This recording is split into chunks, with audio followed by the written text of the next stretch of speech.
आए तो फिर से इस मेरे नए वीडियो में आप सभी का स्वागत है। जैसे कि आप थंबनेल देखकर समझ गए हैं, अगर आपने भी बिहार डीएलएड एंट्रेंस एग्जाम का फॉर्म भर रखा है और आप इस बार के इंटरमीडिएट अपेयरिंग के कैंडिडेट है या पहले से इंटरमीडिएट पास है, तो आपके लिए वीडियो बहुत ही हेल्पफुल होने वाला है कि हम लोग क्या पढ़ें और क्या न पढ़े, कितने शानदार तरीके से तैयारी करें कि हमारा जो तैयारी हो वो काफी मतलब बेहतर हो कि आप एग्जाम में अधिक से अधिक अटेम्प्ट कर पाइएगा।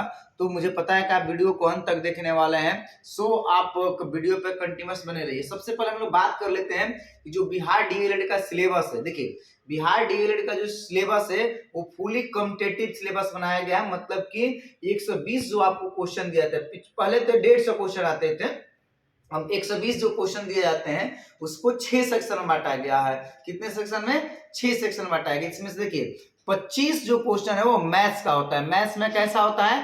कॉम्पिटिटिव मैथ्स का क्वेश्चन होता है। तो इस बात को आप ध्यान रख लीजिए, अगर आप इंटर मैथ्स से पढ़े हैं तो बहुत ज्यादा आपको फायदा होने नहीं जा रहा है, क्योंकि इंटरमीडिएट का मैथ्स डीएलएड के एंट्रेंस एग्जाम में नहीं पूछा जाता है। वह 9, 10, 8 तक का मैथ चल सकता है, या आप कह सकते हैं प्योर अर्थमेटिक्स मैथ होता है। 25 जो क्वेश्चन आते हैं, और बाकी जो आर्ट्स वाले हैं, कॉमर्स वाले हैं, उनको भी शुरू से मेहनत करना होगा एंट्रेंस एग्जाम के लिए। दूसरी बात क्या है कि आपका हिंदी देखिए, हिंदी 25 आते हैं। कितने क्वेश्चन आते हैं? 25 हिंदी के क्वेश्चन आते हैं, और आप अच्छी तैयारी कर लेते हैं। जैसे मैं बताऊंगा आगे वीडियो में, आप बने रहिएगा कि क्या पढ़ना है, किस बुक से पढ़ना है और कौन कौन से चैप्टर को वैल्यू ज्यादा देना है। तो 25 में आप 20 हिंदी 22 हिंदी खूब इजीली कर सकते हैं। दूसरी क्या बात है, आपका जो साइंस है, साइंस के क्वेश्चन कितने होते हैं? 20। और वो साइंस क्या होता है? वो कॉमन साइंस होता है, जिसको हम लोग जनरल साइंस बोलते हैं, जीएस बोलते हैं, जनरल स्टडीज बोलते हैं। और वह कहीं से इंटरमीडिएट साइंस का क्वेश्चन नहीं होता है। उसी तरह से 20 आर्ट्स के क्वेश्चन होते हैं, जिसको आप सोशल साइंस बोलते हैं। मतलब 20 क्वेश्चन साइंस के और 20 क्वेश्चन जो आपके सोशल साइंस के होते हैं वो श्योर मतलब होते हैं, जो कॉमन होते हैं, पूरा का पूरा कॉमन क्वेश्चन होते हैं। और बचे आपका एक इंग्लिश, तो इंग्लिश में 20 क्वेश्चन होता है और वो फुली कॉम्पिटिटिव इंग्लिश होता है। मतलब कि आप देख सकते हैं कि उसमें वो 10th से या फिर उसका 12th से सब्जेक्ट से कोई ताल्लुक नहीं होता है। वैसे आपको बचे लास्ट में रीजनिंग। जी हाँ, रीजनिंग किसी भी क्लास में नहीं पढ़ाया जाता है, नहीं किसी क्लास का सब्जेक्ट रूप में। आप देख सकते हैं रीजनिंग सब्जेक्ट है भी नहीं, लेकिन आपको 10 रीजनिंग पूछा जाता है। कितने रीजनिंग?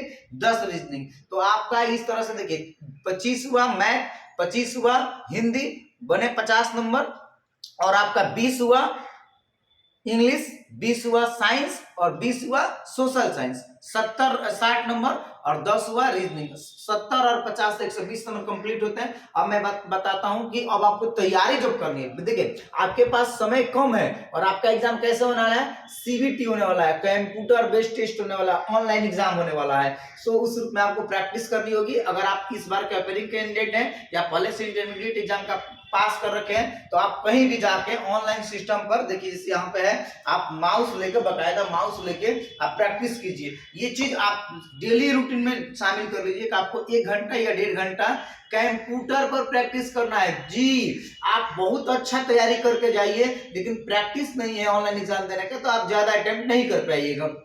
पता चलेगा कि आप कहिएगा कि सर समय कम पड़ गया, या हमसे क्वेश्चन छूट गया, या फिर गलती हो गया। तो ये सारी चीजें कहीं ना कहीं मायने रखती है प्रैक्टिस। मतलब वो कहा गया ना, practice makes a man perfect. मतलब कि अगर आप प्रैक्टिस कर लेते हैं तो तैयारी कम भी हो तो आप बेहतर परफॉर्मेंस करते हैं। अब चलिए हम लोग बात कर लेते हैं कि कौन से बुक पढ़ें और किस रूप में तैयारी करें। जी, सबसे पहले आपके लिए जरूरी क्या है कि आपके पास बिहार डीएलएड का जो एंट्रेंस एग्जाम हुआ था पिछले 2-3 साल में, उसका क्वेश्चन पेपर होना चाहिए। क्या होना चाहिए? क्वेश्चन पेपर होना चाहिए। अगर आपके पास नहीं है तो मार्केट में ऐसे अलग अलग पब्लिकेशन का है, वह यूनिक का हो सकता है, स्पार्क का हो सकता है, या फिर आपका प्लेटफॉर्म का हो सकता है, या इस तरह से चक्षु पब्लिकेशन का हो सकता है। मैं कोई सी भी कहीं बोलूंगा, क्योंकि क्वेश्चन पेपर जो होता है ना वो सेम रहता है। किसी पब्लिकेशन का लीजिएगा चलेगा, मेरा बात जरा ध्यान से सुनिएगा। क्वेश्चन पेपर ना कभी भी किसी भी पब्लिकेशन का लेंगे तो चलेगा।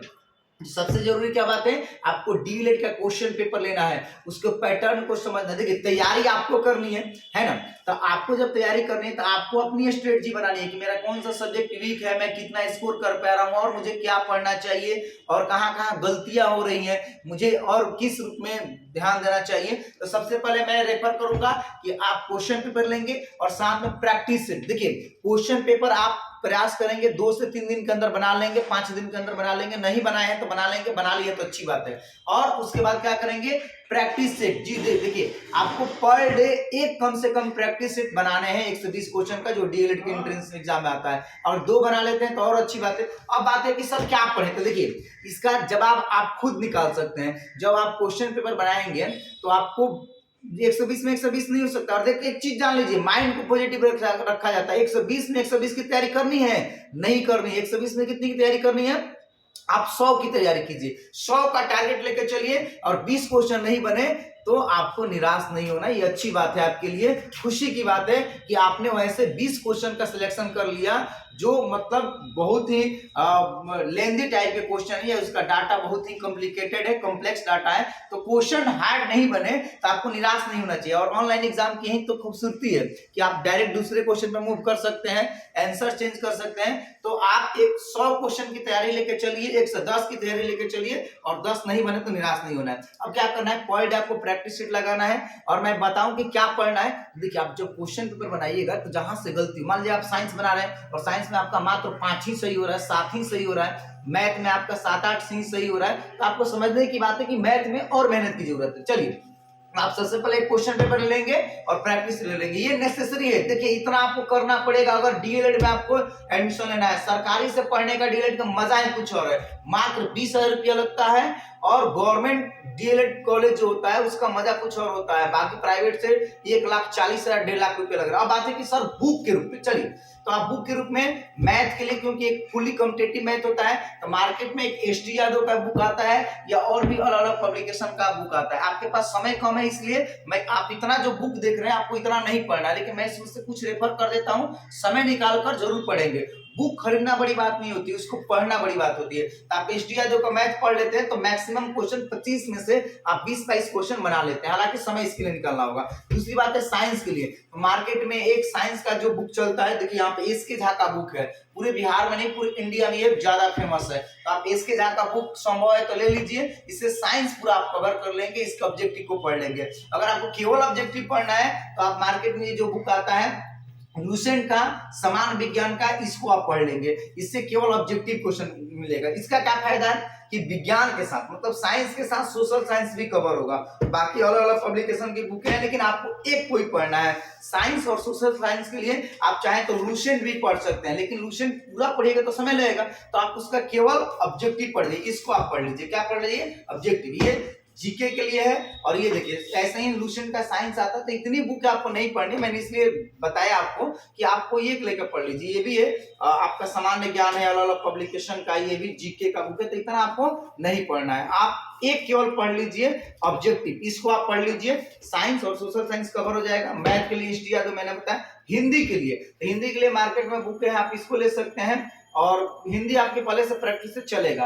बाकी करेंट अफेयर्स हल्का फुल्का पढ़िएगा तो चलेगा ना, बड़ा कम पढ़िए। इतनी बुकों को नहीं पढ़ना है, कम से कम पढ़ना है। इसमें से 2 बुक मैं बता रहा हूं, एक लूसेंट मैं बता दे रहा हूं जो आपका सोशल साइंस और साइंस कवर हो जाएगा, और एक आपका मैथ के लिए मैं बता रहा हूं कि अर्थमेटिक्स आता है भैया। देखिए कॉम्पिटिटिव मैथ आता है, प्रॉफिट आता है, परसेंटेज आता है, ratio, alligation, mixture, compound interest, simple interest, ये सारी चीज आती है, तो आप इसको जरूर पढ़ लीजिएगा।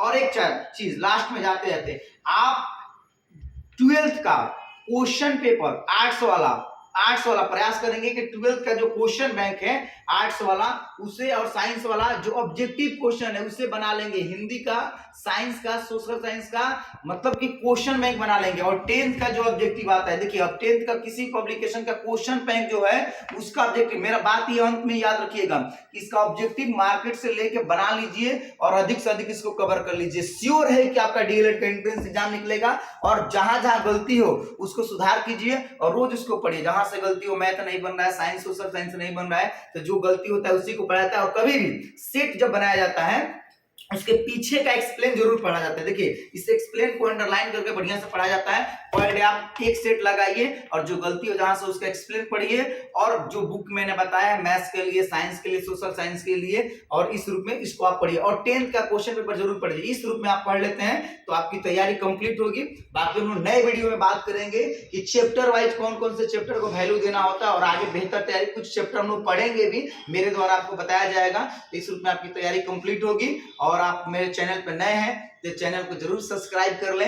वीडियो जरूर अच्छा लगा हो तो एक लाइक करें और अधिक से अधिक वीडियो को शेयर करें। ओके, जय हिंद, जय बिहार।